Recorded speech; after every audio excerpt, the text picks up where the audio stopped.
So, how is everybody? Eh? Me too, more or less. So, today is my lecture on international strategy, or global strategy.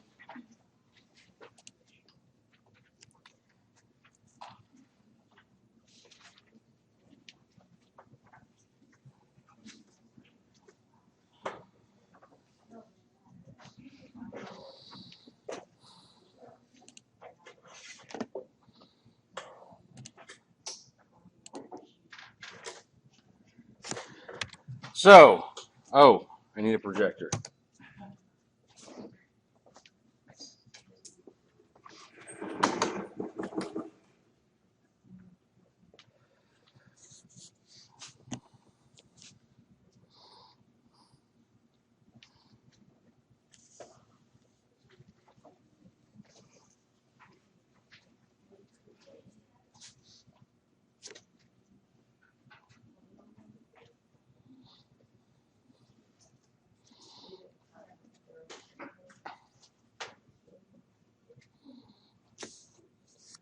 So, we're still in the strategic analysis part of the Hambrick model right now.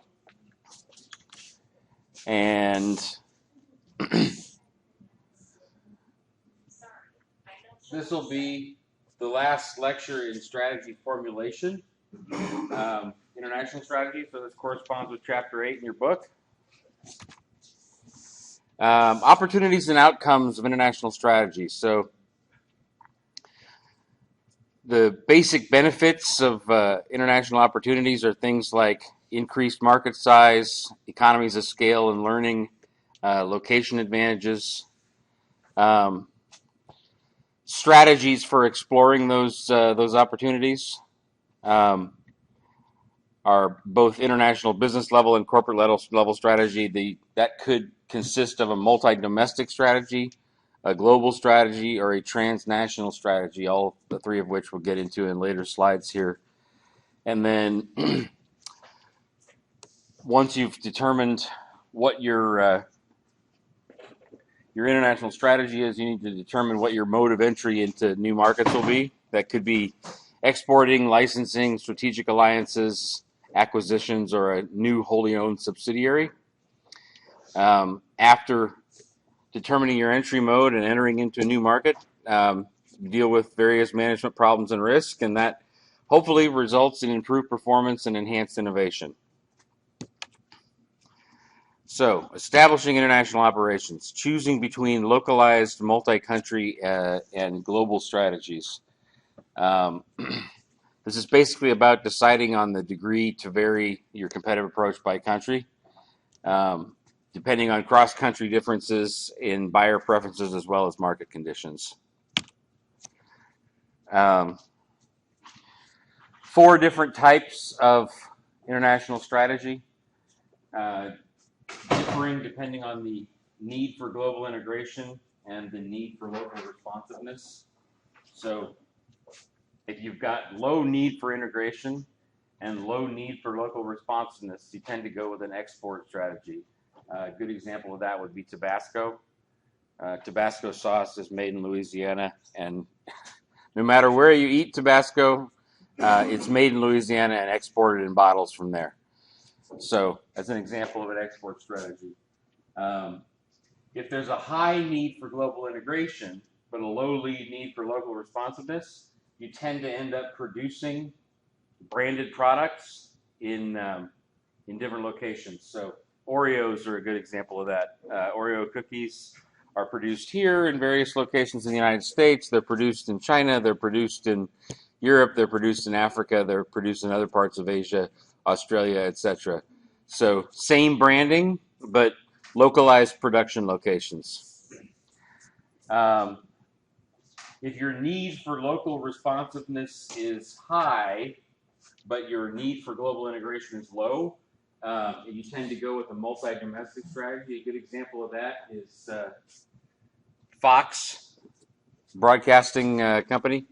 They have a number of different branded entities, which are largely the same. Well, I should take that back. They have a number of different branded entities Is it locked? There you go.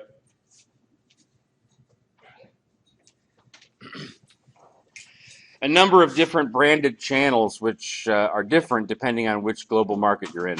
So the channel names that belong to Fox here in the United States are different channel names than those that belong to Fox in the UK or in the East or in Australia or so forth. And then if you've got a high need for global integration and a high need for local responsiveness, you tend to go with a transnational strategy. An example of that is basically serving wine at McDonald's in France. So customizing, you've still got a global brand, McDonald's, but you've got customized local delivery depending on the local market. So those are your 4 different types of international strategies. There's a number of reasons why you go with one strategy over another. One of them is location-based revenue drivers.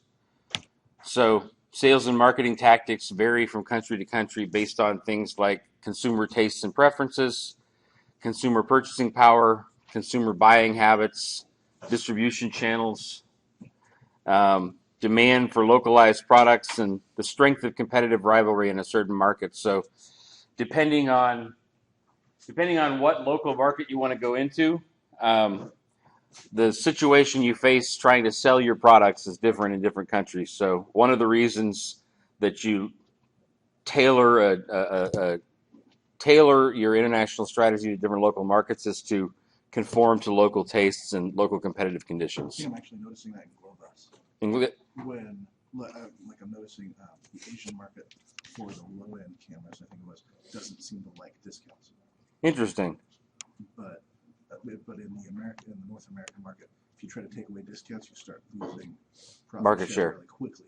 Whereas in Asia, it's kind of, if you take it away, it barely affects it, or sometimes it affects it to the positive. And then if you add a discount, it starts dropping your market share. It's really kind of weird. Interesting.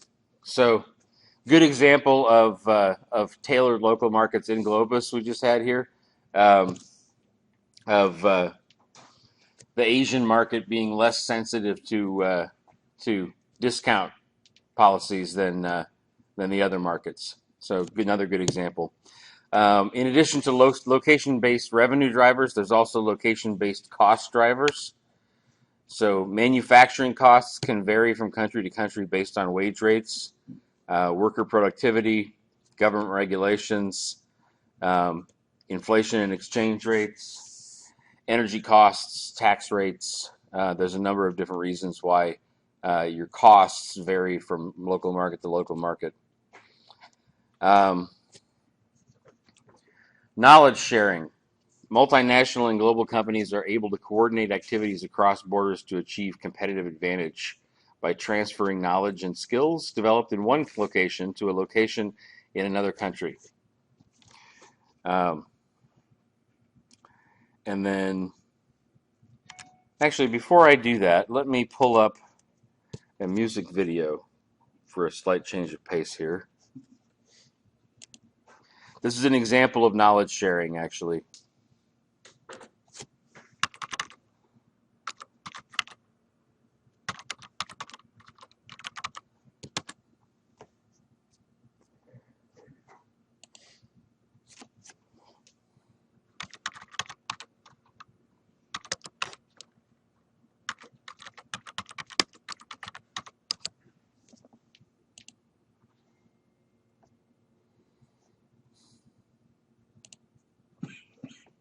Don't look now. Chuck Norris is right behind you.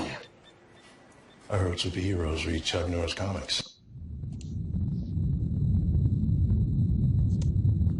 We do have connection. Oh, good.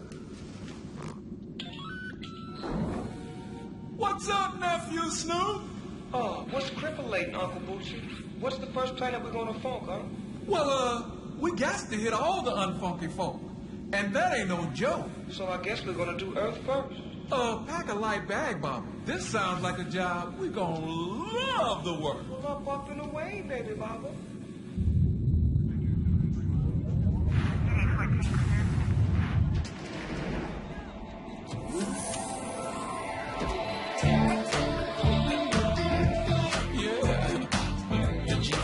is always with us, baby. And you won't have to pay a lot for this muffler, baby.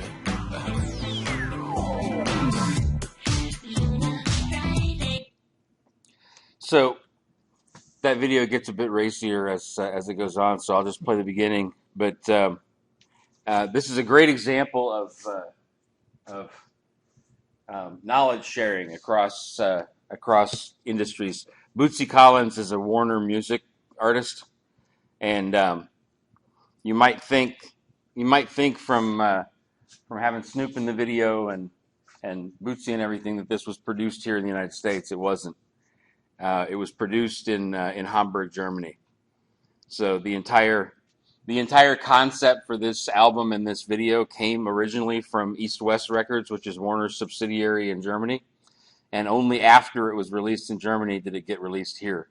So, great example of sort of the Germans innovating in funk rather than the Americans.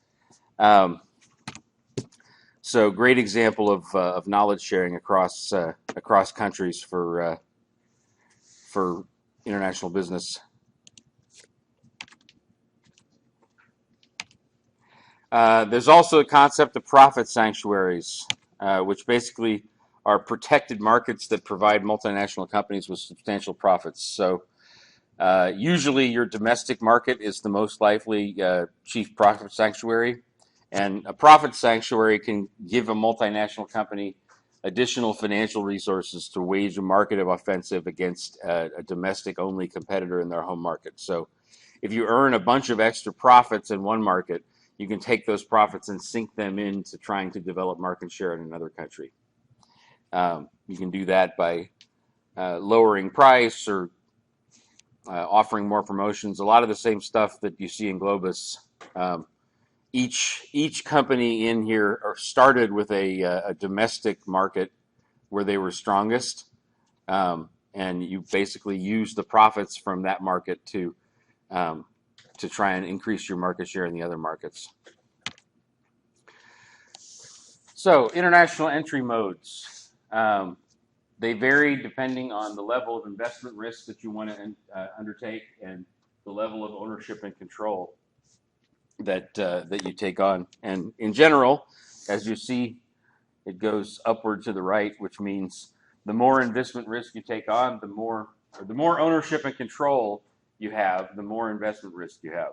So the lowest level of ownership and investment risk is exporting, where you simply produce products in your local market and send them to the rest of the world.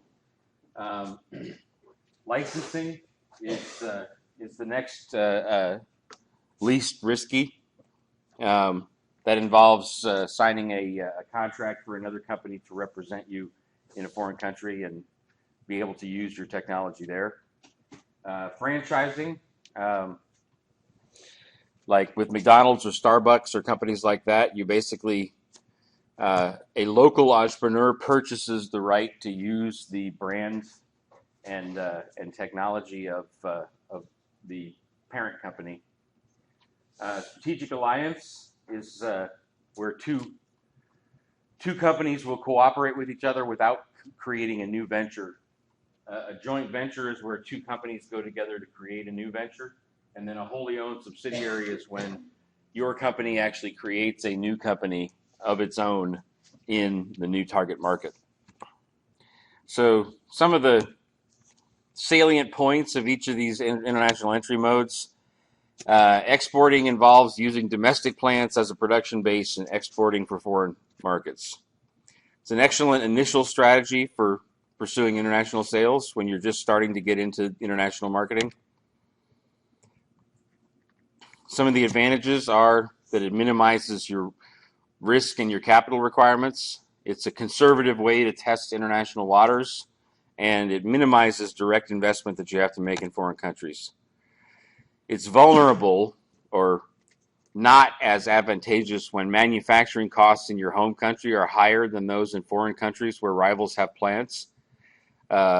Music business was another great example of this. When I was working in the music business, the production costs of CDs are significantly higher in Germany than they are in in Europe in general, as they are in Brazil or other parts of Latin America. So it was a non-starter to export CDs from Europe to South America. We had to produce them in South America, which meant that we had to set up licensing contracts between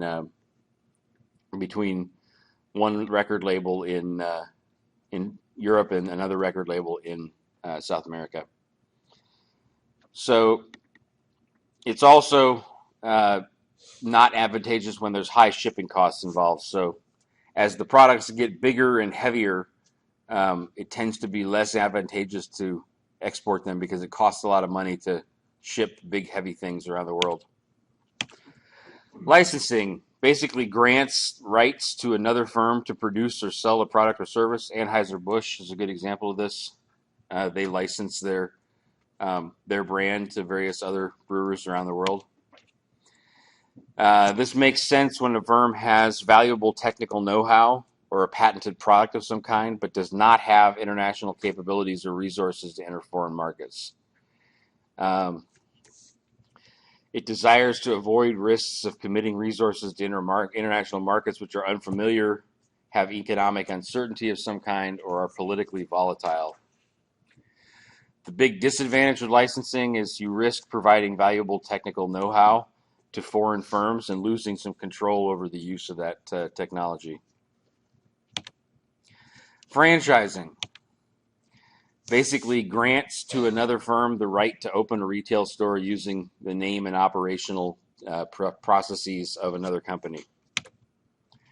It's often better suited to global expansion efforts of service and retailing enterprises, things that don't involve production. Some of the advantages: the franchisee bears most of the costs and risks. The franchisor has to expend only resources to recruit, train, and support franchisees rather than having to staff a complete international operation. The disadvantage is maintaining cross-country quality control. So as you start to license, hey Elsa, as you start to license products to other countries, you lose some control over what that licensee or franchisee, in another country does with your products and services. Mergers and acquisitions tend to be the most popular approach to diversification. Often a popular approach to international entry as well. So some of the advantages: it's very fast way to enter an international target market because the firm that you're acquiring or merging with, bless you, on both sides. No problem.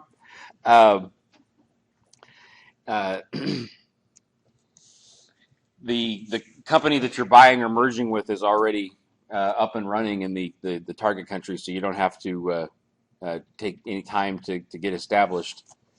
It's also easier to hurdle certain entry barriers like technological inexperience, gaining access to reliable suppliers, being of a size to match rivals in terms of efficiency and costs, and getting adequate distribution access. All of those come along with the company that you purchased or merged with. And then, like we talked about on Monday, a merger is a pool of equals that forms a new company, and an acquisition is when one company acquires and absorbs another company.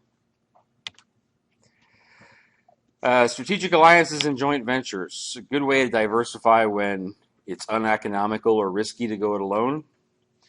When you're able to pool competencies with another firm, and when foreign partners are needed to surmount things like import quotas, tariffs, nationalistic political interests, cultural roadblocks, and a lack of knowledge about markets of other countries. Continuing with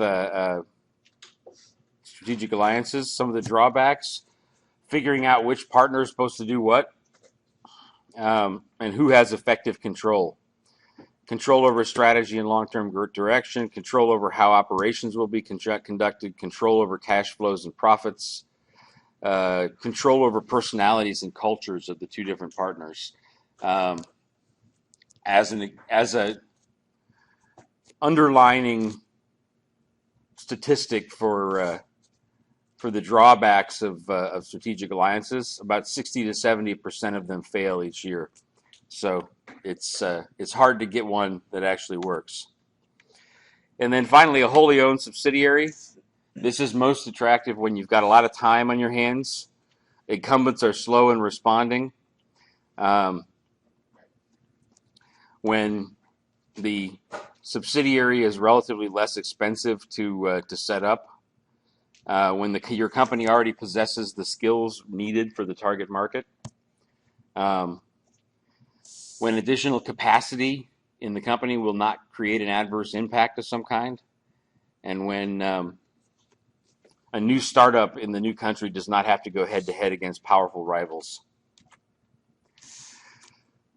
So that is that's the main part of what I wanted to go through on international strategy. The last part here is talking a bit about a framework developed by the Gimewatt company called the cage distance. And it's a way of measuring cultural distances. It's a way of measuring differences between different international markets in terms of culture, administrative differences, geographic differences, and economic differences. So if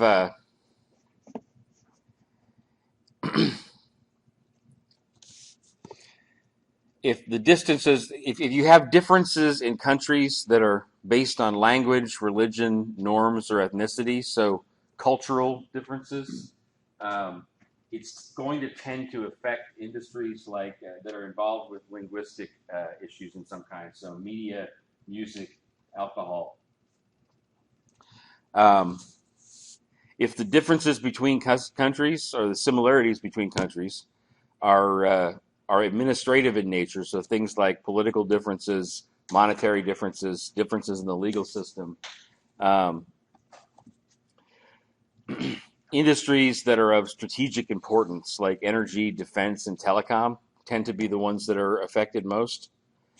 If you've got differences in countries based on geographic factors like common borders or capitals, distance between capitals, industries that are effective tend to be those that are value to weight kinds of businesses like cement, or perishable products like fresh food. And then finally, if you have differences in countries based on economic differences like income or resources, it's going to be the industries that are affected by that are going to be things like those which are sensitive to demand elasticity, like luxury items, as well as HR intensive businesses like clothing. Some interesting statistics here on the influence on bilateral trade of different cultural difference factors. If there's a common language between two countries, they tend to have 42% more international trade with each other, as opposed to countries that don't share a common language. If you're part of a common regional trading bloc like the EU or NAFTA, tends to increase international trade by 47%. 114% if you have a common currency. 125%, even more than the common currency if you have a common land border, like we do with Canada and Mexico.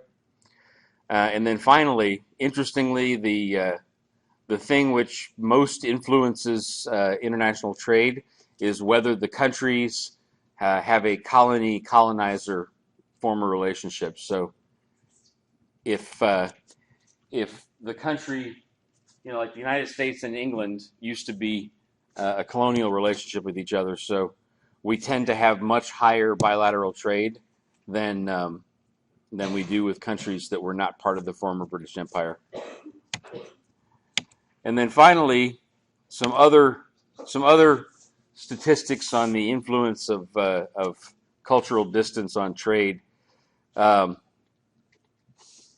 as income level increases, international trade tends to increase a little bit. As economic size in general increases, international trade also tends to increase.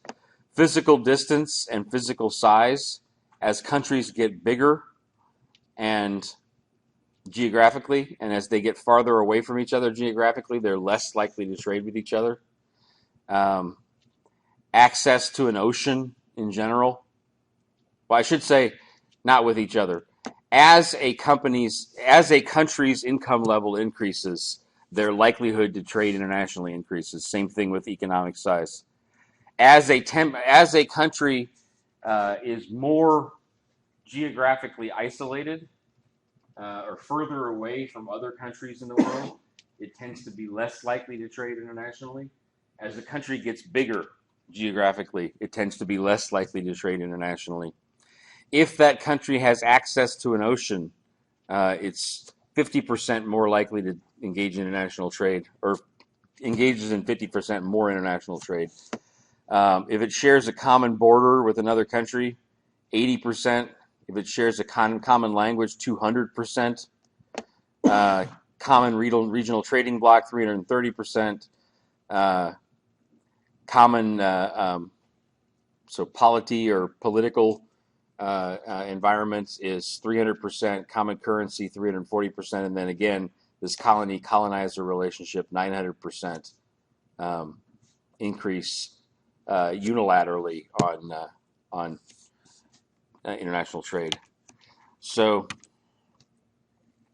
that is my lecture on international trade, international strategy. The last thing I want to do is go through what you're going to need to fill out in your case template.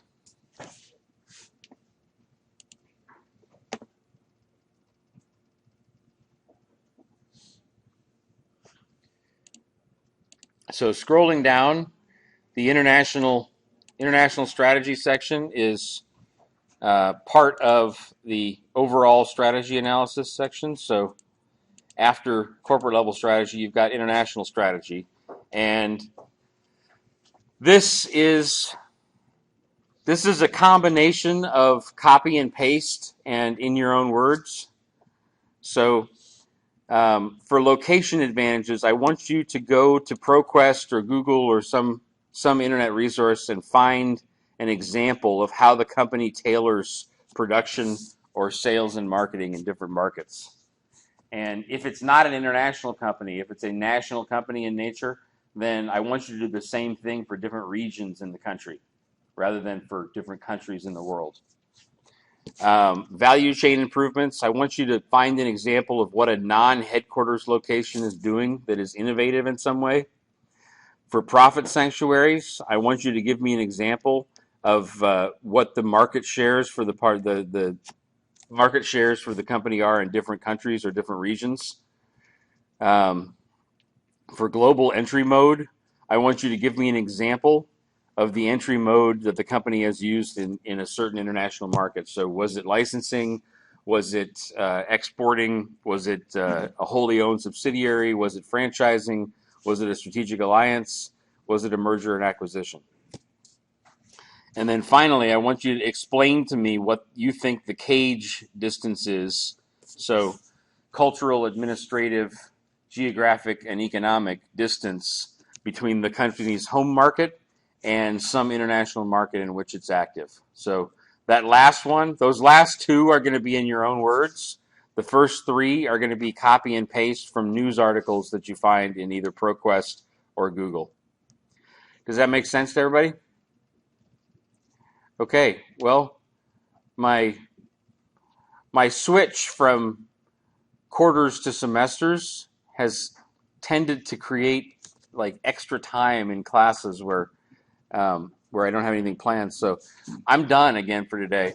I'm going to do Globus questions on Friday again. So if you have questions about Globus, come. If you don't, then no need to come on Friday. And that's it for today.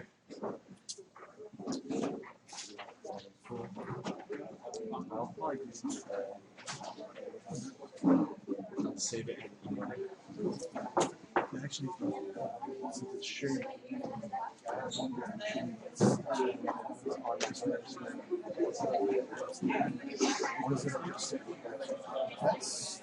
of the semester. That group project is due. Yes. Yep. I'm sure about it. What's that? When we still like 8 weeks out, 10 weeks. Yes, I think this is the 7th week of the semester, isn't it? So semester's 16 weeks, so we got 9 weeks left.